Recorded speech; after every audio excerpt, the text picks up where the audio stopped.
Welcome to KRR kitchen. இன்றைக்கி நம்ம கிச்சனில் நல்லா மொறுமொறுன்னு கொள்ளு தோசையும், இந்த தோசை கூடயே பார்த்திங்கன்னா நல்ல ஒரு அருமையான கார சட்னியும் பார்க்க போகிறோம். இன்றைக்கி நம்ம பூண்டு தக்காளி கார சட்னி இந்த தோசைக்கு செய்ய போகிறோம்.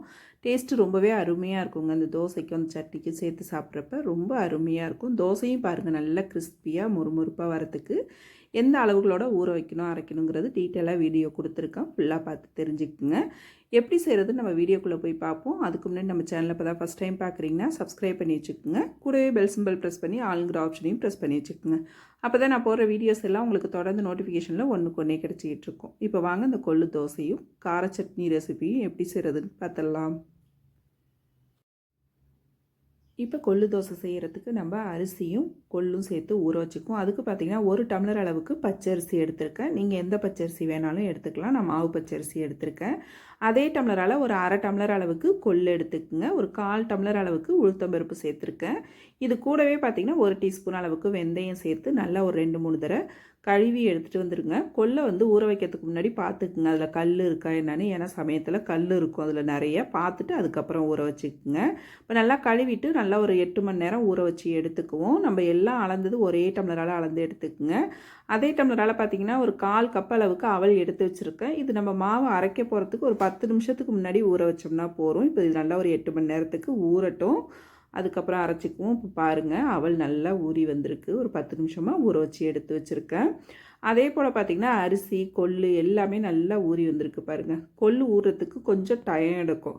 அதனால தான் ஒரு 8 மணி நேரம் ஊற வச்சுக்கோங்கன்னு சொன்னேன். இப்போ ஊற வச்ச தண்ணியை ஊற்றி அரைக்கக்கூடாது. தண்ணிலாம் வடிகட்டிட்டு கொள்ளு மட்டும் மிக்ஸி ஜாருக்கு மாற்றிக்கிறேன்.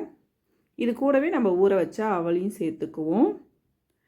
சேர்த்துட்டு கொஞ்சமாக நல்ல தண்ணி விட்டு மாவு நல்லா நைஸாக அரைச்சி எடுத்துக்குங்க. நீங்கள் இதே மாவை கிரைண்டரில் சேர்த்து கூட அரைச்சிக்கலாம்.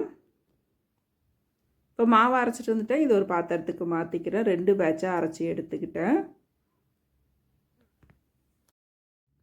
இப்போ மாவுக்கு தேவையான அளவு உப்பு சேர்த்து மாவை நல்லா கரைச்சி எடுத்து வச்சுக்குவோம். மாவு நீங்கள் கொஞ்சம் திக்காக கரைச்சி வச்சுக்கிட்டீங்க அப்படின்னாக்கா உங்களுக்கு இட்லி ஊற்றிக்கலாம். தோசைக்கு அப்படின்னா கொஞ்சம் தளர்வாக கலந்து வச்சுக்கலாம். நான் இன்றைக்கி தோசைக்கு தான் அரைச்சி வச்சுருக்கேன். இதே மாவில் நீங்கள் தாராளமாக இட்லியும் செஞ்சுக்கலாம். இப்போ நம்ம சட்னி ரெடி பண்ணுறதுக்கு அடுப்பில் ஒரு ஃப்ரை பேன் வச்சுருக்கேன். அதில் ஒரு 2 டீஸ்பூன் அளவுக்கு எண்ணெய் சேர்த்துக்கிறேன். எண்ணெய் நல்லா காஞ்சதுக்கப்புறம் பார்த்திங்கன்னா 1 டேபிள் ஸ்பூன் அளவுக்கு உளுத்தம்பருப்பு சேர்த்து நல்லா பொன்னிறமாக வர வரைக்கும் வறுத்து எடுத்துக்குவோம். உளுந்து வறுக்கும் போது அடுப்பை ஃபுல்லாக சிம்மில் வச்சு வறுத்துக்குங்க. அப்போ தான் பருப்பு எல்லாம் நல்லா ஒத்தாப்பில் வறுபட்டு வரும். இப்போ உளுந்து நல்லா ஒரு பாதி வறுபட்டோன்னே பார்த்திங்கன்னா இது காரத்துக்கு ஒரு 6 வரமிளகாய் சேர்த்துக்கிறேன். நீங்கள் உங்கள் சட்னியோட காரத்துக்கு தகுந்த அளவு வரமிளகாய் சேர்த்துக்குங்க. இப்போ மிளகாயும் நல்லா வறுபட்டதுக்கு அப்புறம் பார்த்திங்கன்னா சின்ன வெங்காயம் ஒரு 10லேருந்து ஒரு 15 சின்ன வெங்காயம் எடுத்து வச்சுருக்கேன். அதையும் சேர்த்துக்கிறேன்.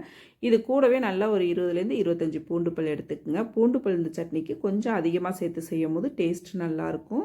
அதே போல் பெரிய தக்காளி பழமாக ஒரு 2 தக்காளி பழம் கட் பண்ணி வச்சுருக்கேன். அதையும் சேர்த்துக்கிறேன். தக்காளியும் பூண்டும் அதிகமாக சேர்த்து செய்யும் போது டேஸ்ட்டு நல்லாயிருக்கும். அதே போல் இந்த சட்னியில் சின்ன வெங்காயம் சேர்க்குறதும் நல்ல டேஸ்ட்டு கொடுக்கும். இப்போ எல்லாத்தையும் சேர்த்து பார்த்திங்கன்னா நல்லா வதக்கி விட்டுக்குவோம். இது வதங்கும் போதே இது கூடவே ஒரு கொத்த அளவுக்கு கருவேப்பிலையும் சேர்த்துக்கிறேன். சேர்த்து இப்போ இதெல்லாம் நல்லா வதங்கி வரட்டும். இப்போ வெங்காயம் தக்காளி பூண்டு எல்லாம் நல்லா வதங்கினதுக்கு அப்புறம் பார்த்திங்கன்னா ஆற வச்சுட்டு மிக்ஸி ஜாருக்கு மாற்றிருக்கேன். இப்போ சட்னிக்கு தேவையான அளவு உப்பு சேர்த்து நல்லா நைஸாக அரைச்சி எடுத்துக்குவோம். அரைக்கும் போது தேவைன்னா மட்டும் தண்ணி சேர்த்துக்குங்க. அப்படி இல்லைன்னா தேவையில்லை, தண்ணி சேர்க்காமலே கூட அரைக்கலாம். இப்போ அரைச்சி எடுத்துகிட்டு வந்துடுறேன். இப்போ பாருங்கள் சட்னி நல்லா நைஸாக அரைச்சி எடுத்துகிட்டு வந்துட்டேன். இது ஒரு பாத்திரத்துக்கு மாற்றிட்டு கொஞ்சமாக மிக்ஸி ஜார் கழுவிட்டு தண்ணியும் சேர்த்துக்கிறேன். சேர்த்து நல்லா சட்னியை ஒரு தடவை கலந்து விட்டுருங்க. இந்த பூண்டு தக்காளி கார சட்னி பார்த்திங்கன்னா இட்லி தோசைக்கு ரொம்பவே அருமையாக இருக்குங்க. எல்லா வகையான இட்லி தோசைக்கும் ரொம்பவே சூப்பராக இருக்கும். இப்போ இதுக்கு தாளிப்பு கொடுத்துருவோம். அதுக்கு பார்த்திங்கன்னா 1 டீஸ்பூன் அளவுக்கு எண்ணெய் ஊற்றி கடுகு உளுந்து சேர்த்து நல்லா பொரிய விட்டு ஒரு கொத்து கருவேப்பிலை கொஞ்சம் பெருங்காயத்தூள் சேர்த்து தாளிப்பு ரெடி பண்ணியிருக்கேன். இந்த தாளிப்பை சட்னி கூட சேர்த்து நல்லா கலந்து விட்டோம் அப்படின்னா ஒரு சூப்பரான கார சட்னி ரெடி ஆகிடுச்சுங்க. இப்போ நம்ம தோசை ஊற்றிக்குவோம். தோசைக்கு பாருங்கள் மாவு நல்லா புளிச்சு வந்திருக்கு. மாவு நல்லா கரைச்சி விட்டுக்குவோம். மாவோட பக்குவம் பார்த்திங்கன்னா எனக்கு கரெக்டாக இருக்குது தோசை ஊற்றுறதுக்கு. இந்த இடத்துல உங்களுக்கு மாவு கொஞ்சம் திக்காக இருக்குது அப்படின்னா நீங்கள் கொஞ்சம் தண்ணி சேர்த்து கூட மாவை கரைச்சி எடுத்துக்கலாம். மாவு கரெக்டான பக்குவத்துக்கு இருக்குது. இப்போ நம்ம தோசை ஊற்றிக்குவோம்.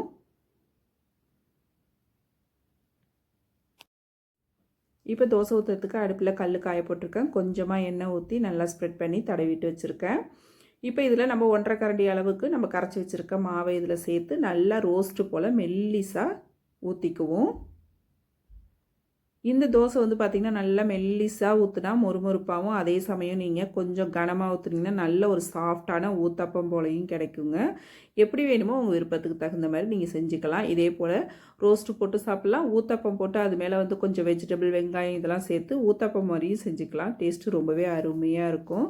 இப்போ நல்லா தோசை ஊற்றுனதுக்கப்புறம் பார்த்திங்கன்னா ஓரங்கள்லாம் லைட்டாக செவந்து வருது பாருங்கள். இந்த சமயத்தில் நீங்கள் 1 டீஸ்பூன் அளவுக்கு எண்ணெய் சேர்த்துக்குங்க.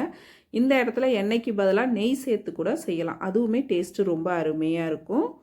இப்போ நல்லா ஒரு பக்கம் சிம்மில் வச்சு வேக வச்சிங்கன்னா தோசை நல்லா செவந்து ஓரங்கள்லாம் தன்னால் எடுத்துக்கிட்டு வரும். அப்போ வந்து நம்ம திருப்பிலாம் போட்டு வேக வைக்க வேணாம், அப்படியே நம்ம எடுத்துக்கலாம் தோசையை. தோசை உங்களுக்கு பார்க்கும் போதே தெரியும் நல்லா கிறிஸ்பியாக வந்திருக்கு பாருங்கள். ரொம்ப அருமையாக இருக்கும். குழந்தைங்களாம் ரொம்ப விரும்பி சாப்பிடுவாங்க இது போல் மொறுமொறுப்பாக நம்ம செஞ்சு கொடுக்கும்போது. இதே போல் மீதம் இருக்கிற மாவில் தேவையான அளவு தோசை நம்ம ஊற்றிக்கலாம். இதே மாவு பயன்படுத்தி நீங்கள் இட்லி, பணியாரம் எல்லாமே செஞ்சுக்கலாங்க. எதுவும் நான் செஞ்சு காட்டல, ஆனால் செஞ்சீங்க அப்படின்னா நல்லாவே அருமையாக வரும். ஏற்கனவே நான் நிறையா தடவை இந்த ரெசிபி ட்ரை பண்ணி பார்த்துருக்கேன், அதனால தான் சொல்கிறேன். ட்ரை பண்ணி பாருங்கள், ரொம்ப அருமையாக வரும். இந்த கார சட்னியும் இந்த கொள்ளு தோசையும் ஒரு தடவை செஞ்சு பாருங்கள். டேஸ்ட்டு ரொம்பவே அருமையாக இருக்கும் ரெண்டுத்துக்கும். ட்ரை பண்ணி பார்த்துட்டு எப்படி இருக்குன்னு எனக்கு கமெண்ட் பண்ணுங்கள். என்னோட இந்த ரெசிபி பிடிச்சிருந்ததுன்னா லைக் பண்ணுங்கள், ஷேர் பண்ணுங்கள். மறக்காமல் நம்ம KRR கிச்சனை சப்ஸ்கிரைப் பண்ணி வச்சுக்கோங்க. நாளைக்கு வேற ஒரு ரெசிபியோடு சந்திப்போம். Thanks for watching.